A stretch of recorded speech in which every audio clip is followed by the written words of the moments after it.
Hello, my dear students. Welcome to your science class.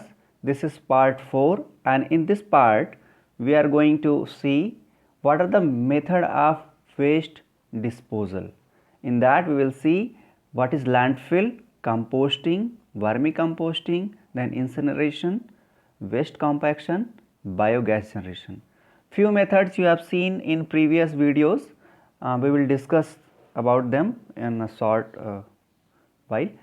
So, garbage accumulation has never been much of a concern in past, but due to globalization and industrialization, there is a need for a more efficient waste disposal method. पहले हम लोग garbage के लेके इतना परेशान नहीं होते थे क्योंकि in old days the most of the waste was biodegradable. There was no invention of plastics and other things that are poisonous nowadays. But आज के कंसर्न को देखा जाए, आज हम क्यों परेशान हैं, क्योंकि अब इतना ज़्यादा वेस्ट प्रोडक्ट निकल रहा है और वो भी नॉन बायोडिग्रेडेबल फॉर्म में. So that's why we are very much concern. Okay, तो कैसे इन वेस्ट मटेरियल को, कैसे इनको सही तरीके से डिस्पोज किया जाए, स्पेशली द सॉलिड वेस्ट, तो इनके बारे में हम देखेंगे कि landfills. The first method is landfills. Landfill के बारे में मैंने आपको पहले बताया था कि व्हाट इज़ लैंडफिल. आज देखिए कि what is the structure of it. Okay, तो आप देखिए मैंने बताया था कि कैसे ये बनेगा. आज फिर से थोड़ा डिस्कस करेंगे कैसे बनेगा. तो in this particular diagram you can see how it is built.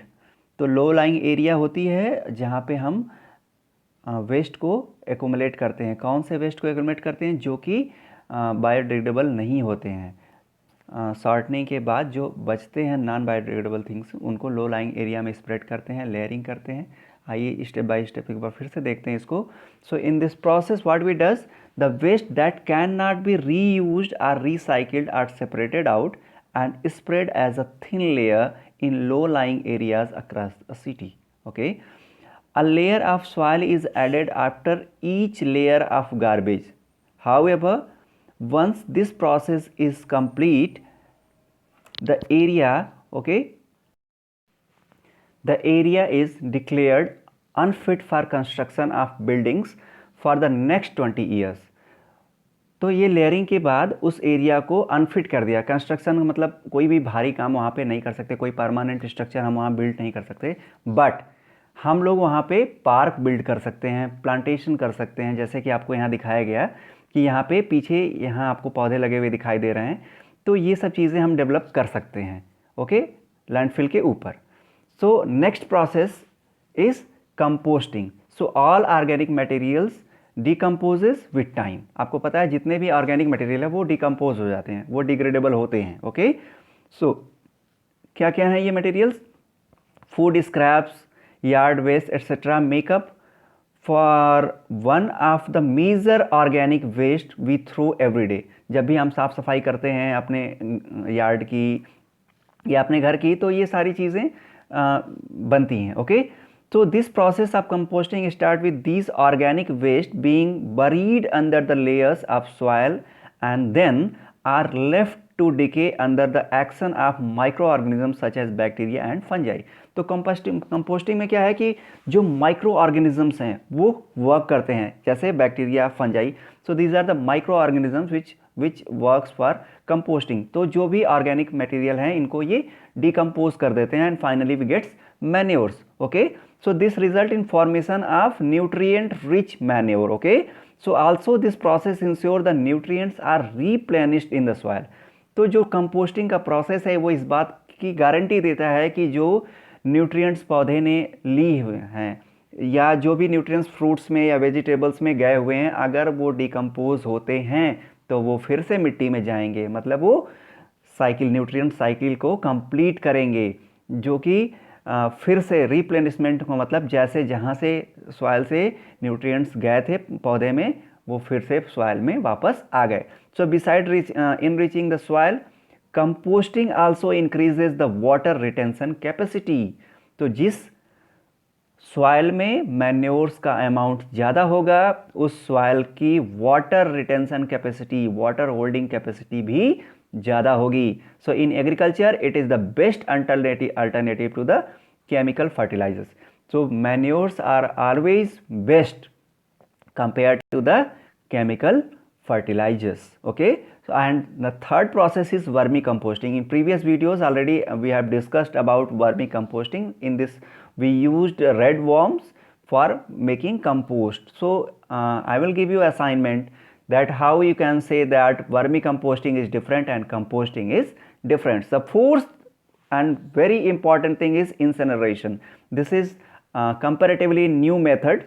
What we does, the incineration is a process of controlled combustion of garbage to reduce it to incombustible matters such as an waste gas. Okay, क्या करते हैं इसमें? Incineration मतलब भस्मीकरण, जला के भस्म कर देते हैं, राख कर देते हैं. मतलब किस चीज़ को? जो सॉलिड वेस्ट हैं, जो कि किसी भी तरीके से बायोडिग्रेडेड नहीं हो सकते, जो रिसाइकिल नहीं हो सकते, उनको क्या करते हैं? जलाते हैं. कंट्रोल्ड कंबस्शन करते हैं. ध्यान रखना है, कंट्रोल्ड कंबस्शन मतलब ऐसे खुले में इसको नहीं जलाते. इसको ले जाके जो प्लांट लगाए जाते हैं, कंबस्शन प्लांट, वहाँ पे ले आके इसको जलाते हैं. और ध्यान रखते हैं, the exhaust gases from this process may be toxic. Okay, hence it is treated before releasing into the environment. क्योंकि जब हम इन चीज़ों को जलाते हैं जो कि बायोडिग्रेडेबल नहीं हैं, तो उनसे जो गैसेज निकलेंगी वो टॉक्सिक होंगे. Definitely that will be toxic.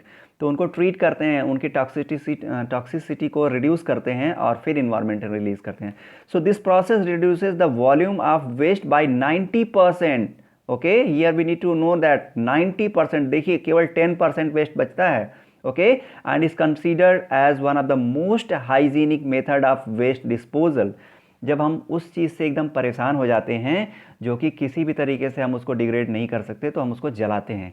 लेकिन क्या चीज़ें हैं? इन सम केसेस क्या करते हैं? In some cases heat generated is use to produce electricity. This is one of the major benefit, major importance. Okay, जो हीट जनरेट होती है उससे हम क्या करते हैं? इलेक्ट्रिसिटी प्रोडक्शन में वर्क करते हैं. ये आपके लिए काम है. आप सर्च करेंगे how incineration is helpful in production of electricity. ये आपका काम है, आप सर्च कर लिएगा कि कैसे होता है. ओके, तो इसका जो ड्रॉबैक है वो क्या है कि some consider this process not, here we need to know that not quite environment friendly because of generation of greenhouse gases such as carbon dioxide and carbon monoxide. You know that wherever there will be burning, the production of carbon dioxide and carbon monoxide will be there. और ये these two gases are major contributor for the global warming. Okay, greenhouse gases, that's why it creates global warming. तो इस चीज़ को हमको ध्यान रखना है. तो ये डीमेरिट्स हैं, बाकी चीज़ें फ़ायदेमंद थी इसके लिए. Okay, and fifth process is waste compaction.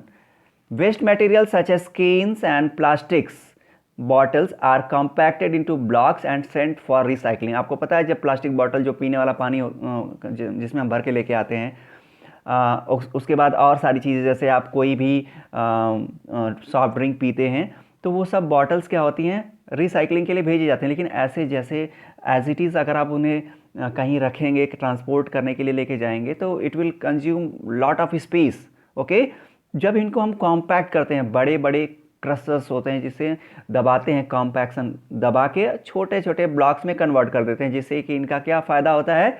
जिससे ये फ़ायदा होता है कि ये जो एयर स्पेस जो इनको चाहिए वो कम हो जाता है और ट्रांसपोर्टेशन जो होता है वो ईजी हो जाता है. ओके, जहाँ चाहें उसको अच्छे से पोजिशनिंग मतलब रख के लेके जा सकते हैं. ओके, तो ये वेस्ट कॉम्पैक्शन हो गया. तो ये फ़ायदेमंद हुआ.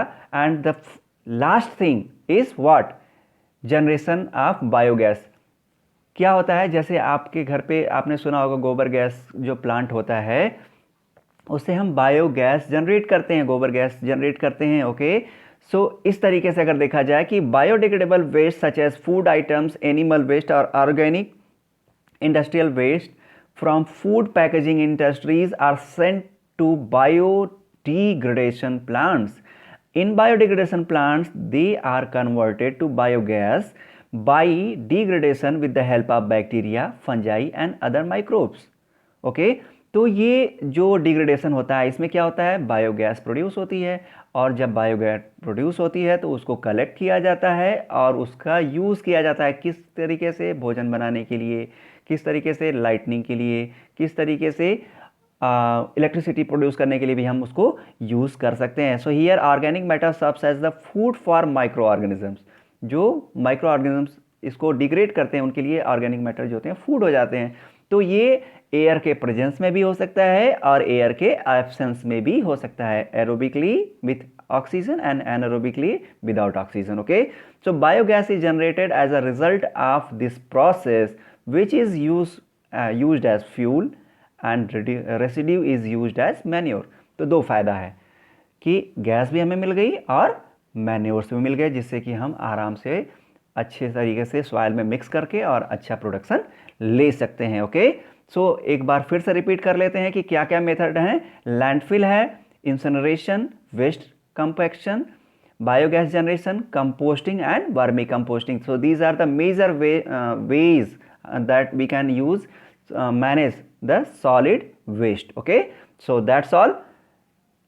आपको क्या करना है, नोट्स बनाने हैं and you have to write about what are the differences between composting and vermi composting. Okay, so these are the resources. Thank you, thanks for watching. Jai Hind, Jai Bharat.